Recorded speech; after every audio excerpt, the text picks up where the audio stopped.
के पश्चात वर्षों भर के दरवाजे के बाहर नहीं निकालती, और ये जन्म लेते ही ऐसे ऐसे जंगल, यमुना जी का पावन पुलिन, ये सब, और रात्रि का 12 बजे, रात्रि के 12 बजे।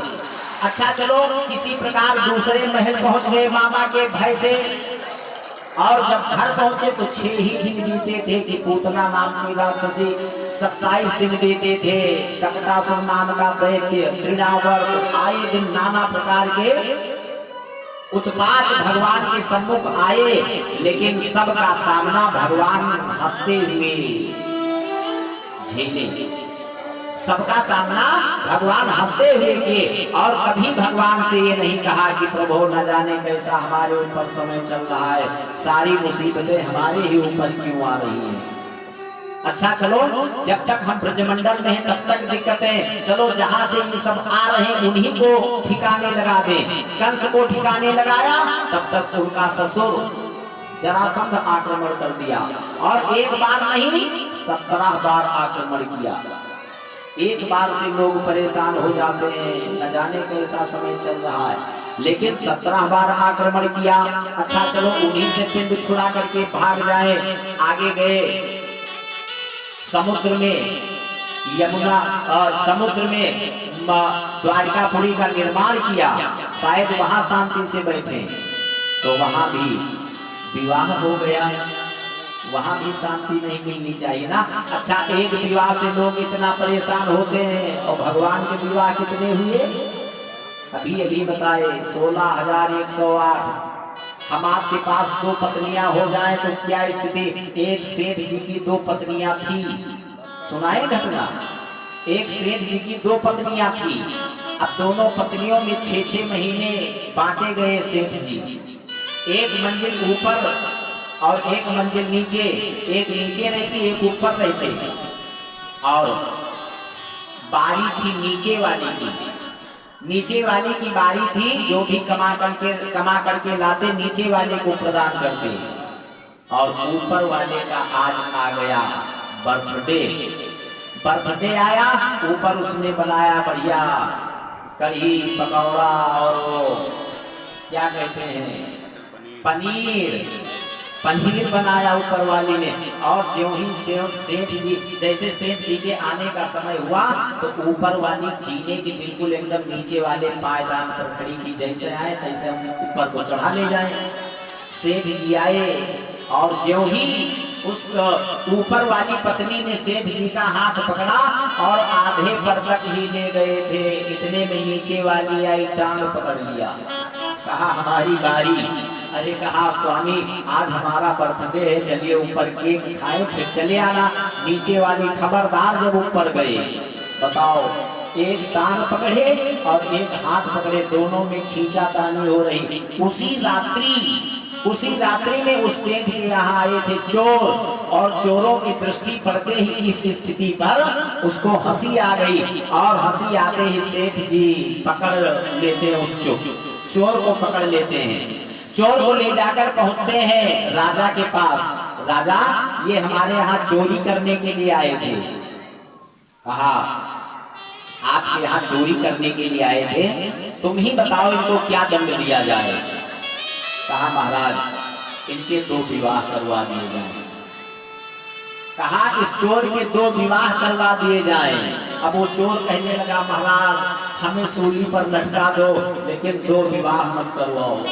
तो राजा को पूछना पड़ा कि क्यों रे, 2 विवाह से तो क्यों परेशान है, क्यों डरता 2 विवाह से।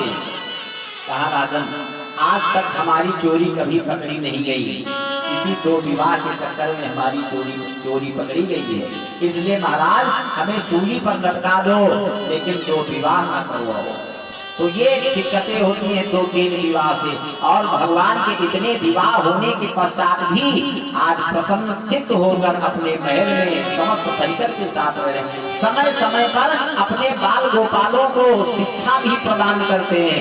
एक बार भगवान द्वारिकाधीश अपने बाल गोपालों को ले जाते हैं बगीचे में बच्चों से कहा बच्चों आप यहीं पर खेलिए, मैं कुछ ही दूर पर विश्राम कर रहा हूँ। बच्चे कंटुक क्रीड़ा करने लगे, गेंद खेलने लगे, और वो गेंद उछलती हुई एक कुएं में जा गिरी।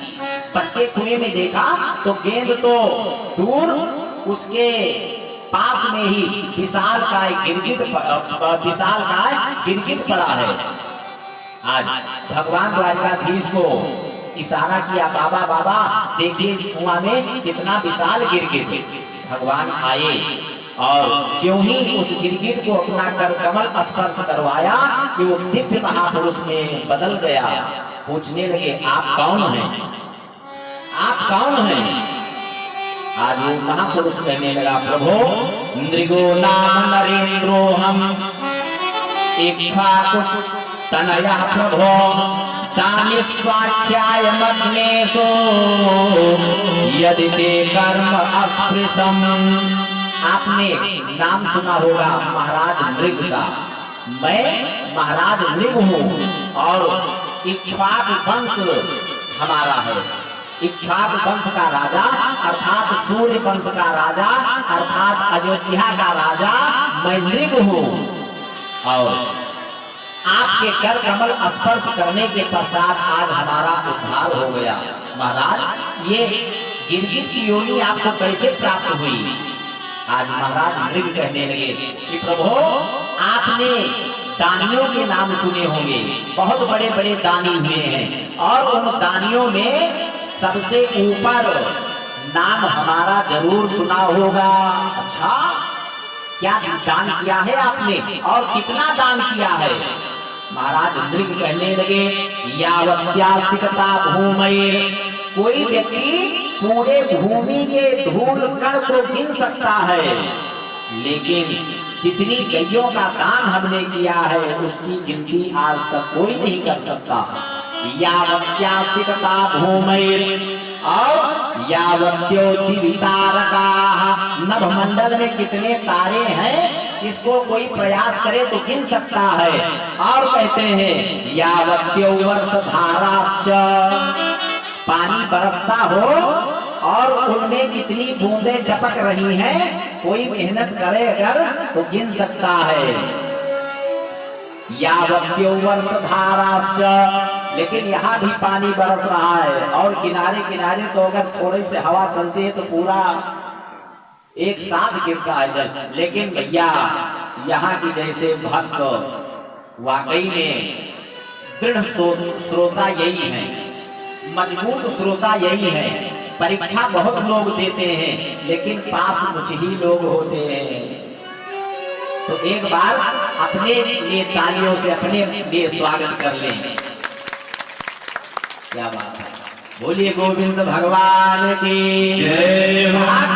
दृष्टि होती हो तो कोई दृष्टि के बूंदे गिन सकता है, लेकिन जितने गैयों का दान हमने किया उसकी गणना आज तक कोई नहीं कर सकता।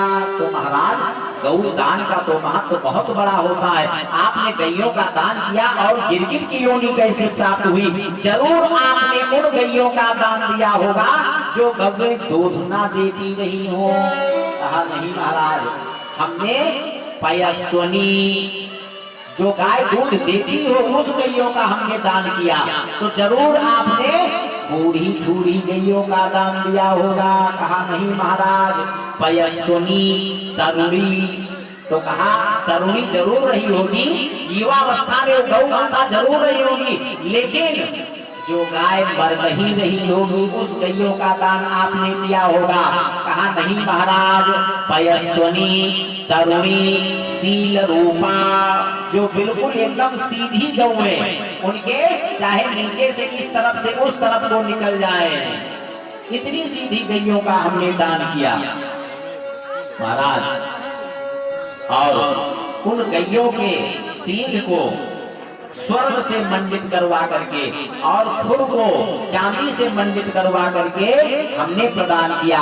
तो जरूर आपने उन गैयों का दान दिया होगा जो गौएं इधर उधर टहल रही है ना, पकड़ करके आपने दान कर दिया होगा। तो कहा नहीं महाराज, न्यायार्जिता, जो अपने पौरुष के द्वारा अपने न्याय के द्वारा जो गौएं अर्जित करता था उन गैयों का दान हमने किया। तब महाराज गिरगिट की योनि क्यों प्राप्त हो गई? तब महाराज नृग कहने लगे, प्रभु एक बार एक दिन हमने एक ब्राह्मण को गौ माता का दान दिया संकल्प बोल करके। और वो ब्राह्मण अपनी गौ माता को ले गया, अपने खूंटे से बांध दिया और ऐसा ढील ढील बांध दिया जो गौ माता खुल गई और उसी मार्ग से आकर के हमारे गौओं में मिल गई, जिन गैयों का दान हम दूसरे दिन करने वाले थे। आज हमको ध्यान नहीं, उसी गौ माता का दान दूसरे दिन हमने दूसरे ब्राह्मण को कर दिया। अब वो पहले दिन वाला ब्राह्मण अपनी गौ माता को खोजते हुए आ रहा और ये ब्राह्मण देवता अभी अभी लिए जा रहे हैं। दोनों की मुलाकात हुई। उस ब्राह्मण ने कहा, हे ब्राह्मण देवता, आपकी बड़ी कृपा, इन गौ माता को खोजते खोजते पूरी रात्रि हमने खोजा, लेकिन आपकी बड़ी कृपा, आप ही लेकर हमको मिल गए। कहा, महाराज हम लेकर नहीं मिले, हम लेकर आ रहे हैं महाराज मृग से, अभी अभी संकल्प करके दिए हैं। महाराज मृग आए। वो ब्राह्मण कहता, महाराज कल आपने हमको दिया, तो उनके में भी सर हिला रहे हैं। और ये ब्राह्मण कहता, अभी अभी आपने हमको प्रदान किया, तो इनके में भी सर हिला रहे हैं। दोनों ब्राह्मणों ने श्राप दिया, जाओ गिरगिट जैसे सर हिला रहे हो, गिरगिट की ही योनि प्राप्त हो जाए। आज महाराज आपके कर कमलों का स्पर्श करते ही हमारा उद्धार हो गया।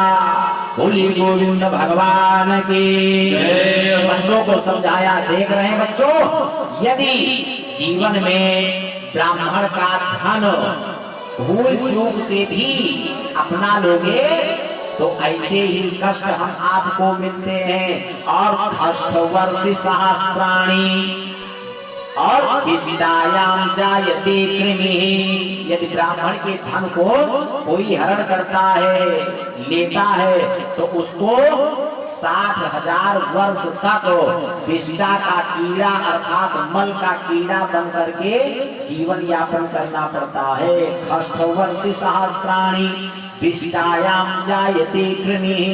इस प्रकार समय समय पर अपने बच्चों को ये शिक्षा भी प्रदान करते रहते। अभी देखिए, भगवान भूमंडल पर हैं और एक राजा जिसका नाम पौंड्रक नाम का राजा, उसको भगवान बनने का भूत सवार हो गया कि हम भी भगवान बनेंगे, जबकि भगवान अभी भूमंडल पर हैं। आज महाराज पौंड्रक का मित्र काशीराज ज्यों ज्यों भगवान के दिव्य स्वरूप को देख करके जाता और पौंड्रक से बताता, पौंड्रक उसी प्रकार का स्वरूप धारण करना प्रारंभ कर दिया। भगवान चक्र सुदर्शन धारण करते हैं, तो भगवान का सुदर्शन चक्र तो यथार्थ है और इसने भी बढ़िया सुंदर सा प्लास्टिक का और बैटरी वाला बना दिया। स्विच दाबो, चक्र चलना प्रारंभ हो जाए। भगवान गरुड़ पर सवार होकर के उड़ते हैं, चलते हैं। उसने भी भैया अपना गरुड़ बना दिया, रखवा लिया बैटरी, और जो स्विच दाबता कि ले गरुड़ उड़ने लगता। भगवान मोर मुकुट धारण करते हैं, उसने भी मोर मुकुट धारण कर लिया। जैसा जैसा काशीराज बताता गया, वैसा वैसा पौंड्रक धारण करता गया। एक बार काशीराज ने कहा, मित्र अब बिल्कुल आप देखने में वासुदेव द्वारकाधीश जैसे लगने लगे हो, अब तो आपकी पूजा होना बाकी है बस। कहा, महाराज हमारी पूजा करवाओ और उस पूजा में जो भी चढ़ावा चढ़ेगा उसमें हमारा और आपका 50-50 आधा दोनों में मामला तय हो गया। अब काशीराज आगे आगे पहुंचता, बाद में महाराज जी आते। आज एक दिन पहुंच गया काशीराज पंडित खेड़ा, और पंडित खेड़ा के मोहल्ले में सबको एकत्रित किया। आइए आइए, आप लोगों के समक्ष अभी अभी भगवान पौंड्रक, जो भगवान द्वारकाधीश ही भगवान वासुदेव आप लोगों के बीच में पधारने वाले हैं। बस 1 घंटे मात्र से समय बचा, 1 घंटे के अंदर में आप लोगों को भगवान दर्शन देंगे। अब मात्र 10 मिनट बचा, इतने में बस 1 मिनट में भगवान पधारने वाले। इतने में गड़गड़ाता हुआ पौंड्रक आया। बोले पौंड्रक भगवान की भगवान। अभी भगवान द्वारकाधीश की जय बोलते तो इतने हाथ उठ करके जयकार ना लगती। ये भारतवर्ष की भोली भाली जनता चाहे जिसकी जय बोलकार दो, सबके जय जयकार में हाथ उठा देते हैं। बोलिए गोविंद भगवान के। आज पौंड्रक आया इसी प्रकार भैया पूजन प्रारंभ कर दिया। घर वापस आए, काशीराज ने कहा महाराज वासुदेव पौंड्रक, जब तक भगवान द्वारकाधीश भूमंडल पर हैं तब तक दिक्कत है और बड़ा डरपोक है, बड़ा डरपोक है। एक धमकी भरा पत्र लिखो और किसी सैनिक के द्वारा भिजवा दो। वो पत्र पढ़ते ही उस स्थान को छोड़कर द्वारकाधीश भाग जाएगा और निष्कंटक राज्य करो। बात समझ में आ गई। देखिए संख और मूर्ख दूसरे के थूकने से ही बचते हैं। उसके दिमाग में आ गया कि जब तक भगवान द्वारकाधीश वासुदेव है यथार्थ में, तब तक हमारा वर्चस्व धूमिल रहेगा। आज धमकी भरा पत्र लिखा और एक दूत के द्वारा भगवान द्वारकाधीश को प्रदान किया। सैनिक दौड़ता हुआ गया और जो ही भगवान द्वारकाधीश ने पत्र को देखा, पास में ही खड़े उद्धव जी से निवेदन किया कि देखिए पत्र में क्या लिखा है, कहां से आया है। आज उद्धव जी महाराज पत्र को खोलते हैं तो पहले तो पत्र को पढ़ा, पढ़ने के बाद ठहाका मार करके हंसे।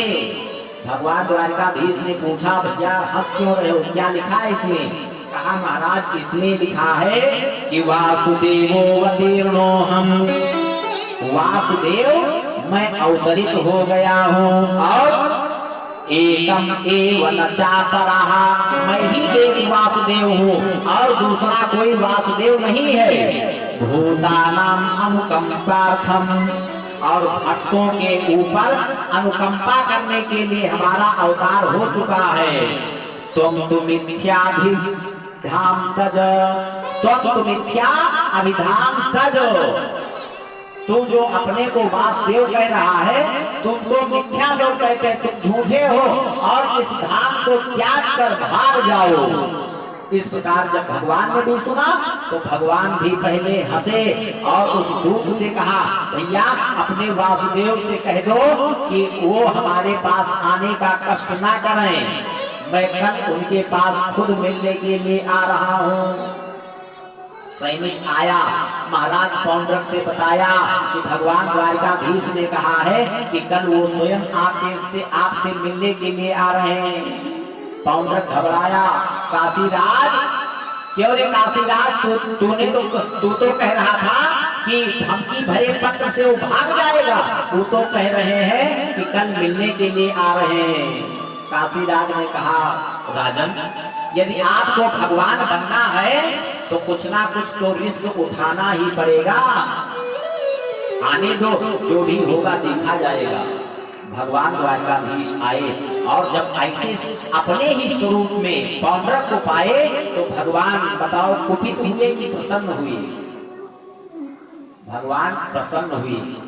बताओ कितना इसने हमारा चिंतन किया होगा, कितना याद किया होगा, तभी तो हमारा स्वरूप इसने धारण कर लिया। आज भगवान अपने सुदर्शन के द्वारा उद्धार करते हैं और अपने परम पद को प्रदान करते हैं। पश्चात सांब के दो विवाह होते हैं। सांब के दो विवाह होते, एक विवाह अभी अभी रुक्मी के पौत्री के साथ हुआ और दूसरा विवाह होता है दुर्योधन की पुत्री के साथ। आज दुर्योधन की पुत्री के साथ होता है लक्ष्मणा नाम की कन्या दुर्योधन की। और सांब और लक्ष्मणा दोनों ने विवाह कर लिया और विवाह का खबर दुर्योधन को पता लगा तो सांब को ही बंदी बना लिया।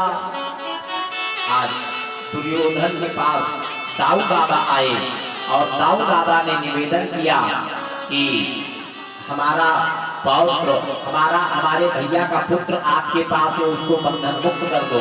कहा कि उसने दुष्टता किया है, हमारी पुत्री लक्ष्मणा के साथ विवाह करने की चेष्टा की है।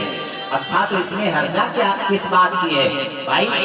दोनों एक दूसरे को पसंद करते हैं तो विवाह कर दो। अब तो दुर्योधन उल्टा सीधा बोलने लगा, महाराज आपको हम पूजते हैं तो इसका मतलब ये नहीं कि जो आप मन में आवे कह दे। महाराज पाँव की जूठी पाँव में ही रहने दे तो अच्छा है। इतने में दाऊ दादा अपना हल संभाले और ज्यों पृथ्वी पर पटका कि पूरी हस्तिनापुरी ही डगमगा गई। कहा दोस्तों, तेरी हस्तिनापुरी को ले जाकर गंगा में डुबो दूंगा। आज दुर्योधन घबराया और बलराम जी के शरण में आया। प्रभो नमस्ते सर्वभूतात्मन सर्वशक्ति धरात्ययः विश्वकर्मन् नमस्तेस्तु त्वां वयं शरणागतः। हे प्रभु, मैं आपकी शरण में आया, आपके बल पराक्रम को मैं नहीं समझ पाया, हमें क्षमा करें। बोलिए गोविंद भगवान की जय। इसके साथ भगवान की दिव्य लीलाएं होती। नारद बाबा को ना रहा गया। नारद बाबा एक बार आते देखते कि भगवान किस प्रकार 16,108 रानियों के साथ रहते हैं। ये विचार कर करके आए। ध्यान से बैठे, बैठ जाए माता जी। बोलिए गोविंद भगवान की जय। देखिए वृष्टि निकल गई है, परेशान हो आप लोगों को दिक्कत हो तो उधर थोड़ा जगह बनवाएं। एक हाथ का फासला लिए सब बैठी है ना, थोड़ा निवेदन करेंगे तो जगह बन जाएगी। पांव पसारे कुछ लोग बैठी हैं, बताओ भाई। बाहुल्य क्षेत्र है और हर जगह जो है इनके लिए सुरक्षित स्थान है और इनकी महिमा भी है। इन्हीं से तो हम आपका घर है, इन्हीं की कृपा हम आप देखिए। इन्हीं के नाम के आगे धर्म जुड़ा है। धर्मपति किसी को नहीं कहा गया, अगर कहा गया तो धर्म पत्नी कहा गया है। और इन्हीं से तो आप लोगों का पतन बचा है। तभी तो पत्नी पतनात् त्रायते पत्नी, जो अपने पति को पतन से बचा ले जाए और जो नहीं बचा पाती उसके पतित्व में अभी कुछ ना कुछ कहीं ना कहीं कमी है। जो अपने पति को बचा ले जाए वही यथार्थ में धर्म पत्नी है। बोलिए गोविंद भगवान की जय। नारद बाबा आए रुक्मिणी मैया के महल में। रुक्मिणी मैया के महल में भगवान वस्त्र निकाल रहे हैं। नारद बाबा को देखा, दिव्य स्वागत शुश्रूषा किया। आइए महाराज लड्डू खाइए, जल पीजिए। लड्डू खाया, जल पिया। विचार करने लगे कि भगवान द्वारिकाधीश इस समय रुक्मिणी मैया के महल में है। दौड़ते हुए सत्यभामा जी के महल में गए। भगवान वहाँ बच्चों से खेल रहे हैं, आमोद प्रमोद कर रहे हैं। समझ गए कि भगवान यहाँ इस समय किसी दूसरे मार्ग से आकर के, लेकिन जब 2-4-10 भवनों में गए और वहां भी प्रत्येक कार्य को करते हुए भगवान द्वारिकाधीश को देखा तो भगवान के सम्मुख हाथ जोड़ करके नारद बाबा खड़े हो गए। प्रभु, अब मैं समझ गया आपकी माया। वहां पर नारद बाबा को कहा, बेटा जो आप समझते हैं आपसे कहीं ऊपर हमारी माया है, इसीलिए तो हमको लोग माधव कहते हैं। बोलिए माधव भगवान की जय। नारद बाबा का मोह भंग होता है। इस प्रकार भगवान द्वारिकाधीश हस्तिनापुर पधारी और हस्तिनापुर में पांडव, कौरव इत्यादियों ने निवेदन किया कि प्रभु हमारे यहाँ राजसूय यज्ञ हो। कहा राजसूय यज्ञ जब किया जाता है तो उसमें विश्व के जितने राजा महाराजा होते हैं सबकी अनुमति लेना अनिवार्य होता है। और जिसमें से समस्त राजाओं की तो अनुमति है, लेकिन एक राजा अभी भी है जिसकी अनुमति नहीं, स्वीकृति नहीं प्रदान करेगा। कौन है?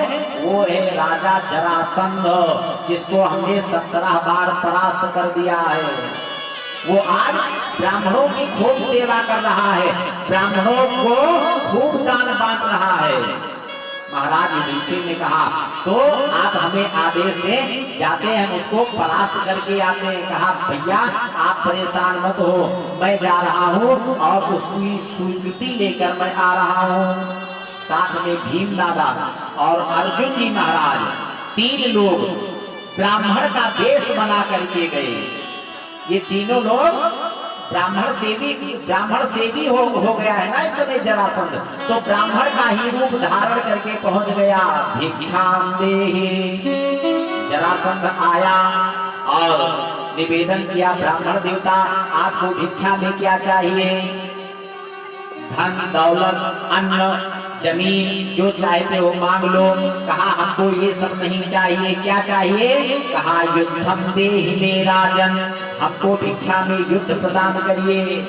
अब तो उसकी आंखें खुल गई। कहा यदि आप साक्षात ब्राह्मण होते तो हमसे युद्ध की इच्छा ना करते। मैं समझ गया कि आप तीनों कौन हैं, क्योंकि इस बलशाली शरीर को देखकर आभास हो रहा है कि ये भीम है और ये 1.5 हड्डी वाला ये अर्जुन है, धनुर्धारी अर्जुन है। और तू, तब तक भगवान ने कहा मैं वही हूँ जो तुमको 17 बार परास्त कर चुका हूँ। अच्छा तो वही है जो 18वें बार युद्ध के मैदान को छोड़कर भगौड़ा बन करके भाग गया था, तो वही है। कहा हाँ जैसा समझिए। कहा अवश्य, आज तक हमारे दरवाजे से कोई भी ब्राह्मण खाली हाथ नहीं गया, आपको मैं युद्ध दान में दे रहा हूँ। अब तो भैया युद्ध प्रारंभ हो गया। और युद्ध हुआ किससे?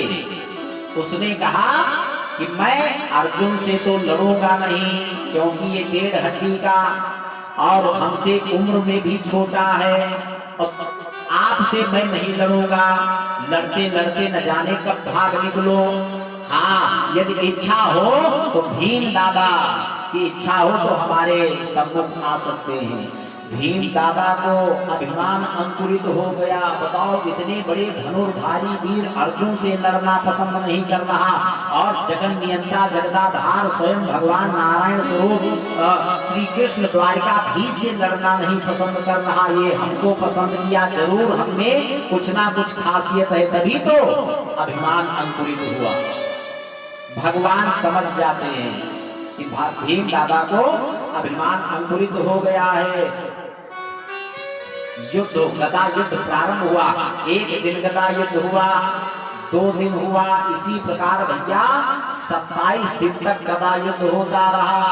आज 26वें दिन गदा युद्ध में जरासंध के गदा के प्रहार से भीम दादा की हड्डी हड्डी डोल गई। रात्रि का समय भीम दादा भगवान द्वारिकाधीश के पास आए। प्रभु हमारी इच्छा है कि चलो घर भाग चले। भगवान द्वारिकाधीश ने कहा भीम दादा ये आप बोल रहे हो? आप क्षत्रिय हो? अरे रण के मैदान को छोड़ करके कोई क्षत्रिय भागता है? लोग निंदा करेंगे आपकी। भीम दादा ने कहा प्रभु जो मार पड़ी है आज हमारे ऊपर की हम ही जानते हैं। आप तो दूर खड़े खड़े मुस्की छाटा करते हो, लेकिन हमारी तो हड्डी हड्डी आज डोल गई। जब भगवान ने देखा कि भीम दादा के शरीर में बहुत पीड़ा है, तो अपने कर कमल को भीम दादा के शरीर पर ज्यों ही स्पर्श किया कि मानो अभय भवन दे आए, सारी पीड़ा दूर हो गई। और दाऊ दादा से भगवान द्वारिकाधीश ने भीम दादा से निवेदन किया कि दादा थोड़ी थोड़ी देर पर हमारी ओर भी देख लिया करो। मानो इसी प्रकार भगवान हम सभी से कहते हैं कि थोड़ी थोड़ी देर पर हमको याद कर लिया करो, हमारी ओर देख लिया करो। लेकिन संसार के देखने में हम भगवान की ओर देखना भूल ही जाते हैं। आज भीम दादा दूसरे दिन 27वें दिन गदा युद्ध प्रारंभ हुआ। भगवान की ओर थोड़ी थोड़ी देर पर देखना प्रारंभ किए। भगवान ने इशारा किया एक तिनका लेकर के और 2 भागों में विभाजित कर विपरीत दिशा में फेंक दिया। तब जाकर के आज भीम दादा के समझ में आया और एक उसके चरण को अपने चरण से दाबते हैं और उसके दूसरे चरण को हाथ से पकड़ते हैं और विदीर्ण कर देते, दो भागों में विभाजित कर विपरीत दिशा में फेंक देते। पश्चात जाकर के जरासंध का उद्धार होता है। बोलिए जरासंध मर्दन भगवान की जय हो। भाई जरासंध को किसने मारा? किसने? भीम ने। भीम ने तो 26 दिन पहले से लड़ रहे थे, मार पाए? आज भगवान ने युक्ति बताई, तो भगवान ने ही युक्ति बताई तब जाकर के मरा, नहीं तो ये युक्ति भीम दादा को भी नहीं पता थी। इसलिए भगवान के द्वारा इसका उद्धार होता है। बोलिए गोवर्धन भगवान की जय हो। बोलिए द्वारिकाधीश भगवान की जय। इस प्रकार महाराज जरासंध के सिंहासन पर उनके पुत्र सहदेव को अभिषेक करते हैं। पश्चात आमंत्रित करते हैं अपने राजसूय यज्ञ में और राजसूय यज्ञ प्रारंभ हुआ। और उस यज्ञ में विचाराधीन मामला ये पड़ा है कि इस यज्ञ में अग्र पूजा किसकी की जाए। इतने में सहदेव, उसी जरासंध का पुत्र सहदेव उठ करके खड़ा हुआ और कहा, प्रभु भगवान द्वारिकाधीश से अच्छा अग्र पूजन किसकी होनी चाहिए? हमारी दृष्टि में तो कोई नहीं दिख रहा। भीष्म पितामह जी उठे और अनुमोदन किया उनके बातों का। इतने में शिशुपाल खड़ा हुआ। इस भगोड़े की अग्र पूजा एक एक गाली देना प्रारंभ कर दिया। जो चुम चुम करके गाली देना प्रारंभ किया कि आज पांडव लड़ने के लिए तैयार हो जाते हैं। भगवान द्वारिकाधीश ने रोक दिया, ठहरो, ये भी हमारे बुआ का लड़का है और आप भी सब बुआ के लड़के हैं। इनके भी अनेकों अनुयायी हैं, इनके भी अनेक अनुचर हैं और आपके भी अनुचर हैं। विचार करें, जो कार्य, जो महाभारत कुछ दिन बाद होना है, वो महाभारत इसी यज्ञ में प्रारंभ हो जाएगा। इसलिए भगवान रोक देते, आप लोग ठहरो, ये बुआ का लड़का है, गाली दे रहा तो देने दो। भगवान गिनना प्रारंभ कर दिए। 100 गाली तक बुआ से आश्वासन दिया था अपनी बुआ को कि इसके 100 गाली तक मैं क्षमा कर दूंगा। इसको, इसका जन्म होते ही इसके 4 भुजाएं थी, इनको 4 भुजाएं थी शिशुपाल को। तो उनके भगवान के फूफा उस बालक को फेंक आने का विचार बना दिया, इस बालक को ही हम फेंक आते हैं। लेकिन आकाशवाणी हुई कि शिशु पालो, इस शिशु को पाल लो, इसलिए इसका नाम पड़ गया शिशुपाल। आज आकाशवाणी में हुआ कि जो जिसकी गोदी में जाने पर इसके 2 भुजाएं गिर जाएंगी, 2 ही भुजाएं बचेंगी, उसी के द्वारा इसकी मृत्यु होगी। आज बुआ जो भी सम्मुख आता उसी की गोदी में अपने लाला को बुआ जी डाल देती। आज भगवान द्वारिकाधीश भगवान श्री कृष्ण आए और ज्यों ही भगवान श्री कृष्ण के गोदी में उस लाला को डाला कि 2 भुजाएं हट गई, 2 ही भुजाएं बची। आज चरणों को पकड़ लेती हैं बुआ जी, पुत्र हमारे भैया को, हमारे पुत्र को मारना मत। कहा बुआ जी, आश्वासन दिया, कहा बुआ जी इसके 100 गलतियों को मैं माफ कर दूंगा, 100 गालियां देगा तब मैं माफ कर दूंगा, लेकिन उसके ऊपर एक भी गाली दिया तो मैं माफ नहीं करूंगा। आज भगवान गिनना प्रारंभ कर दिए और ज्यों ही 101 गाली हुई, कहा बस आ गया सुदर्शन चक्र और शिशुपाल का उद्धार कर देते हैं। शिशुपाल के शरीर से एक दिव्य ज्योति निकली और भगवान के श्री चरण कमलों में समाहित हो गई। बोलिए गोविंद भगवान की जय हो। इस प्रकार राजसूय यज्ञ प्रारंभ होता है और उसमें समस्त लोगों को कार्य सौंपा गया। दुर्योधन को दक्षिणा बांटने का भार सौंपा गया। विचार करें, दुर्योधन के हाथ में ऐसी रेखा थी कि वो जितना दान बांटता उतना ही धन में बढ़ता जाता। और भीम दादा को भोजनालय में लगा दिया। जो अधिक भोजन करता है वो खिलाता भी अच्छे से है।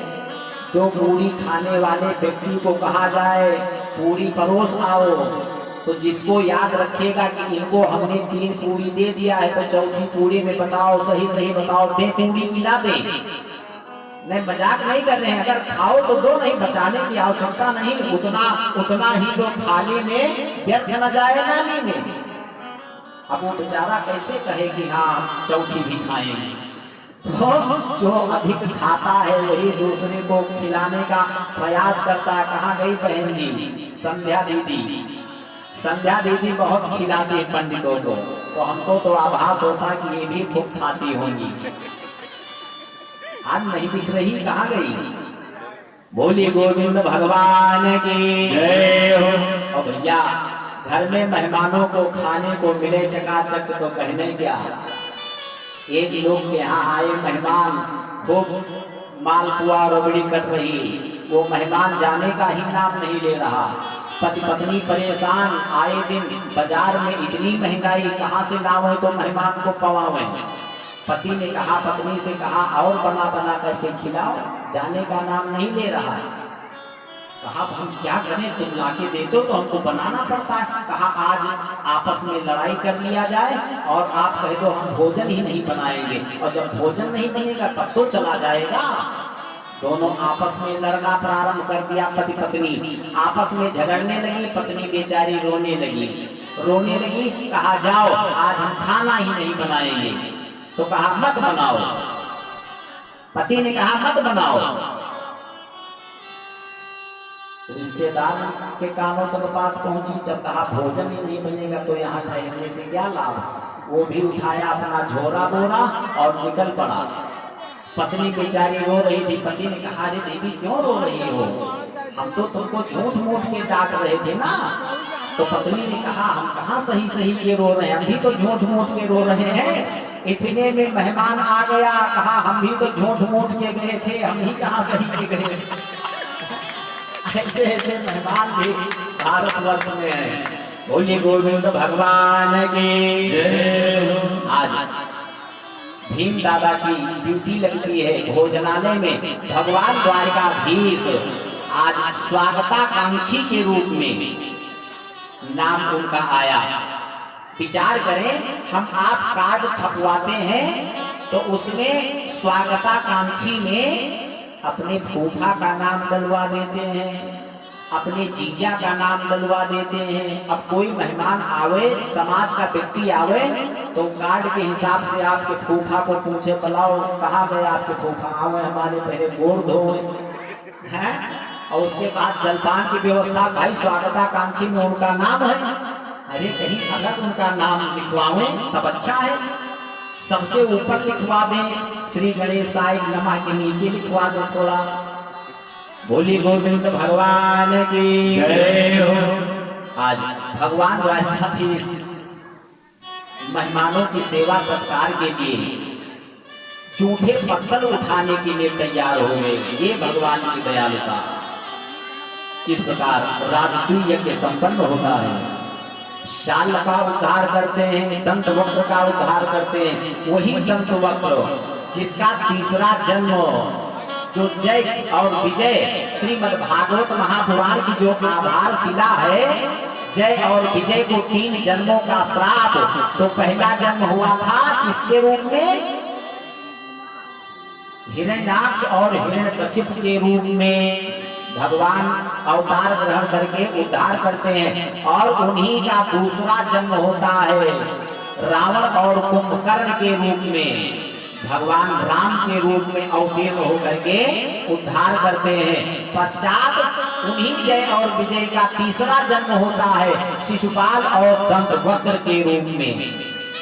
आज भगवान के श्री चरण कमलों में उनकी जो ज्योति समाई, आज उन्हीं से उनका उद्धार हुआ। बोलिए गोविंद भगवान की जय हो। इस प्रकार भगवान सुखदेव भगवान से राजा परीक्षित पूछते हैं, राजन हमने भगवान द्वारकाधीश के, भगवान श्री कृष्ण के दिव्य चरित्रों का रसपान करवाया, और यदि आपको कुछ भगवान के चरित्रों को श्रवण पान करने की इच्छा हो तो बतलाइए। इसलिए भगवान के चरित्रों का तो गुणगणों का गायन करते करते एक वर्ष क्या करोड़ों जन्मों तक भगवान के चरित्रों के गुणगणों का गायन किया जाए फिर भी समय नहीं प्राप्त हो पाएगा। इसलिए जो आपको सुनना हो आप स्वयं बताएं। आज महाराज परीक्षित कहने लगे, प्रभु हमने सुना है कि भगवान को लोग दीन बंधु कहते हैं, तो क्या किसी दीन दुखी को अपना बंधु अर्थात मित्र बनाया? आज सुखदेव भगवान को सुदामा जी के पावन चरित्र के ऊपर दृष्टि गई, याद आया और श्रवण पान करवाने लगे। कहा, हाँ राजन, बोली गोविंद भगवान की जय हो।